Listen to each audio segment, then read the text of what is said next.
ये जो नवरात्रि का मौसम है, दुर्गा पूजा का मौसम है, ये शक्ति की साधना का ही तो मौसम है। सांसों में शक्ति होती है और शिव का निवास आत्मा में होता है। गौर से देखिए तो आपको पता चलेगा कि ये जो पूरा का पूरा जीवन है ना, ये तो सांसों की कहानी ही है, क्योंकि सांसें चलनी बंद हुई नहीं कि जिंदगी यहाँ खत्म हो जाती है।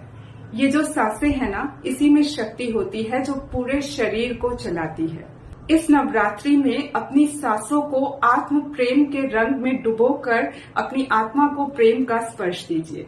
ये जो प्रेम है ना, वो बाहर खुशी ढूंढने से एकदम अलग प्रेम है। हमारी आत्मा बच्चे की तरह होती है, बहुत जिद्दी भी होती है। उसको अलग से पूछना पड़ता है कि बताओ तुम्हारी चाहत क्या है, और फिर पेशेंस के साथ वेट करना पड़ता है।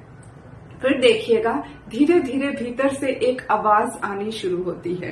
हो सकता है कि ये आवाज ये कह दे कि उस अधूरे सपने को अब पूरा कर दो, या फिर ये आवाज ये भी कह सकती है कि फला जगह मुझे घुमा कर ले आओ, या फिर आपकी आत्मा ये भी कह सकती है कि उस रिश्तेदार से, उस साथी से, उस दोस्त से बात कर लो, या फिर ये भी हो सकता है कि आपकी आत्मा एक आइसक्रीम या एक चॉकलेट ही मांग ले।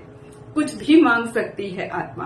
ये कोई मजाक नहीं है, ये सेल्फ टॉक का रास्ता है, जिस रास्ते से चल करके सांसें हल्की होती हैं, और सांसें हल्की हो करके सीधे दिल के रास्ते से जाकर आत्मा से जुड़ जाती है।